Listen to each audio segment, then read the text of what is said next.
খারাপ সংবাদ শেখ হাসিনার জন্য এবং আওয়ামী লীগের অনেক ঊর্ধ্বতন নেতাকর্মী অর্থাৎ হাসিনা এবং তার লোটা বাহিনী, আমরা প্রথম থেকেই এলডিপি একমাত্র রাজনৈতিক দল প্রথম থেকে বলে আসছে চুপ্পুকে সরাতে হবে, কারণ মাথা রেখে দেহকে কখনো অবশ করা যাবে না। এটা একা সরকারের পক্ষে, পুলিশের পক্ষে, আর্মির পক্ষে বা সশস্ত্র বাহিনীর পক্ষে করা সম্ভব না। অপরিচিত কোনো লোক দেখলে তাকে চ্যালেঞ্জ করবেন, তার সাথে কথা বলবেন, কোথেকে আসছো, কেন আসছো, কোথায় যাচ্ছ। সমগ্র জাতিকে এগিয়ে আসতে হবে, এই লোটা বাহিনীকে ধ্বংস করতে হবে, রর লোকদেরকে বাংলাদেশ থেকে বিতাড়িত করতে হবে। ভারতের যে লোটা বাহিনী, হাসিনার যে লোটা বাহিনী, তাদেরকে চিরতরে বাংলাদেশ থেকে বিতাড়িত করতে হবে। এবার রাজধানীর বিমানবন্দর রেলওয়ে স্টেশনে মিলল বিপুল পরিমাণ অস্ত্র, গুলি ও বিস্ফোরক। রেলওয়ে পুলিশের সহায়তায় সেনাবাহিনীর একটি বিশেষ অভিযানে। আসসালামু আলাইকুম প্রিয় দর্শক এইমাত্র পাওয়া গরম খবর। দর্শক শ্রোতা, ভিডিওটি শিরোনাম দেখে বুঝতে পেরেছেন আজকের ভিডিওটি কেমন হতে যাচ্ছে। ভিডিওটির ভিতরে রয়েছে অনেক গুরুত্বপূর্ণ তথ্য, তাই বলছি সম্পূর্ণ ভিডিওটিকেও এক সেকেন্ডের জন্য স্কিপ করবেন না। এবং যারা এমন নিত্য নতুন আপডেট খবর দেখতে পছন্দ করেন তারা অবশ্যই চ্যানেলকে সাবস্ক্রাইব করে আমাদের সাথে থাকবেন। দর্শক শ্রোতা, তাই আর বেশি কথা না বাড়িয়ে চলুন বিস্তারিত ভিডিও দেখে আসি। রাজধানীর বিমানবন্দর রেলওয়ে স্টেশনে মিলল বিপুল পরিমাণ অস্ত্র, গুলি ও বিস্ফোরক। রেলওয়ে পুলিশের সহায়তায় সেনাবাহিনীর একটি বিশেষ অভিযানে ধরা পড়ে আগ্নেয়াস্ত্রগুলো। রোববার এক বিজ্ঞপ্তিতে এই তথ্য জানায় আইএসপিআর। তবে কি এটা বড় ধরনের কোনো নাশকতার প্রস্তুতির অংশ ছিল? আরো জানাচ্ছেন এসআই রাজ। রাজধানীর বিমানবন্দর রেলওয়ে স্টেশনে বনলতা এক্সপ্রেস ট্রেন থেকে উদ্ধার হয়েছে বিপুল পরিমাণ অস্ত্র ও বিস্ফোরক। সেনাবাহিনীর নেতৃত্বে পরিচালিত বিশেষ অভিযানে ট্রেনের একটি বগি থেকে উদ্ধার করা হয় ৮টি বিদেশি পিস্তল, ১৬টি ম্যাগাজিন, ২৬ রাউন্ড গুলি, ২.৩৯ কেজি গান পাউডার এবং ২.23 কেজি প্লাস্টিক বিস্ফোরক। এ ঘটনায় সন্দেহভাজন ৪ জনকে জিজ্ঞাসাবাদের জন্য পুলিশ হেফাজতে নেওয়া হয়েছে।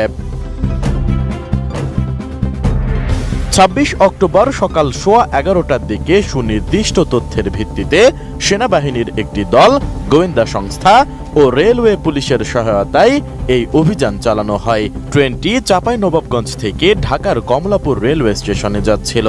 দুপুর 11:15টার দিকে বিমানবন্দর রেলওয়ে স্টেশনে অভিযান শেষে ট্রলি ব্যাগ ভর্তি অস্ত্র উদ্ধার করা হয় বলে জানিয়েছেন ঢাকা জেলা রেলওয়ে পুলিশের পুলিশ সুপার আনোয়ার হোসেন। টানা তৃতীয়বার অর্জন করেছে দেশের সেরা সুপার ব্র্যান্ড স্বীকৃতি বসুন্ধরা টিস্যু। রেলওয়ে পুলিশের একটি সূত্র জানিয়েছে সেনাবাহিনীর প্রাথমিক রিপোর্টে পিস্তল ও বিস্ফোরকের পাশাপাশি গান পাউডার ও প্লাস্টিকের বিস্ফোরকও পাওয়া গেছে, যা কোনো বড় ধরনের নাশকতার প্রস্তুতির অংশ হতে পারে বলে ধারণা করা হচ্ছে। উদ্ধারকৃত ব্যাগটি ট্রেনের একটি সিটের নিচে রাখা ছিল। এদিকে সেনাবাহিনীর পক্ষ থেকে এক বিজ্ঞপ্তিতে আন্তঃবাহিনী জনসংযোগ পরিদপ্তর আইএসপিআর জানায়, রাজশাহী থেকে ছেড়ে আসা বনলতা এক্সপ্রেস ট্রেনের একটি বগিতে তল্লাশি চালিয়ে অস্ত্র, ম্যাগাজিন, গোলাবারুদ ও বিস্ফোরক সামগ্রী উদ্ধার করা হয়। এ ঘটনায় সন্দেহভাজন ৪ জনকে প্রাথমিক জিজ্ঞাসাবাদের জন্য পুলিশের কাছে হস্তান্তর করা হয়েছে। অন্যদিকে রেলওয়ে পুলিশ জানিয়েছে এ ঘটনায় মামলা প্রক্রিয়াধীন। তদন্তে পাওয়া তথ্যের ভিত্তিতে পরবর্তী পদক্ষেপ নেওয়া হবে। সেই সাথে নিরাপত্তা বাহিনী বর্তমানে রাজধানীর রেলপথে অতিরিক্ত সতর্কতা অবলম্বন করছে বলে জানানো হয়েছে। বনলতা এক্সপ্রেস রাজশাহী থেকে ঢাকায় চলাচলকারী একটি আধুনিক বিরতিহীন ট্রেন, যা শুক্রবার ছাড়া সপ্তাহের বাকি দিনগুলোতে নিয়মিত যাত্রী পরিবহন করে।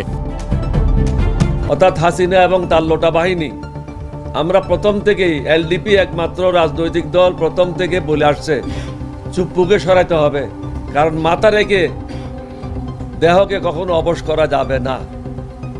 মাথা ঠিক আছে, দেহ ঠিক থাকবে।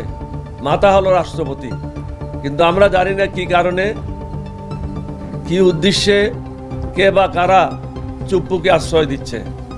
এই আশ্রয় দেওয়ার ফলে চুপ্পুর নেতৃত্বে বলতে পারেন আওয়ামী লীগের লোকেরা বিভিন্ন জায়গায় অ্যাক্টিভ হচ্ছে এবং প্রতিনিয়ত মিছিল মিটিং করছে।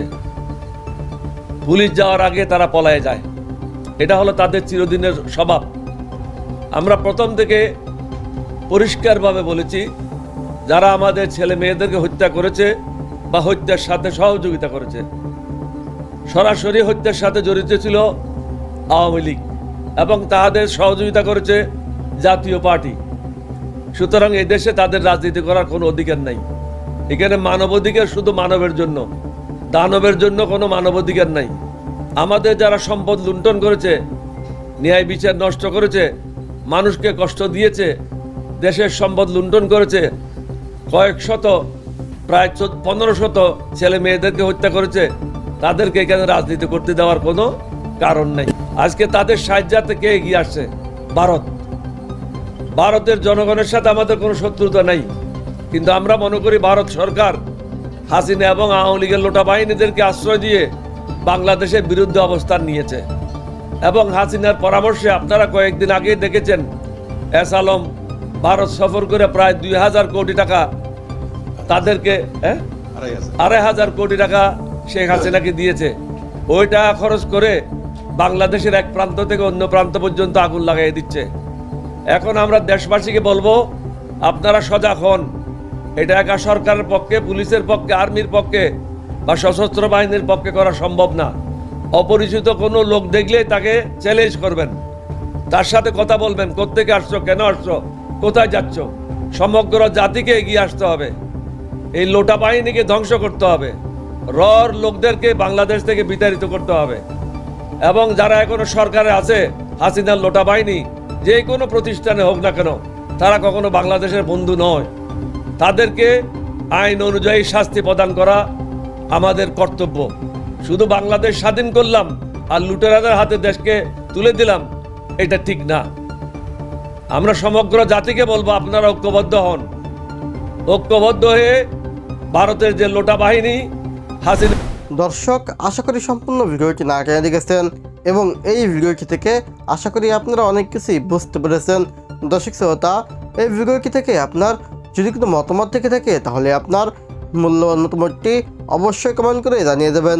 আজকের ভিডিওটি পর্যন্তই, দেখা হবে পরবর্তী ভিডিওতে। সে পর্যন্ত ভালো থাকুন, সুস্থ থাকুন, আল্লাহ হাফেজ।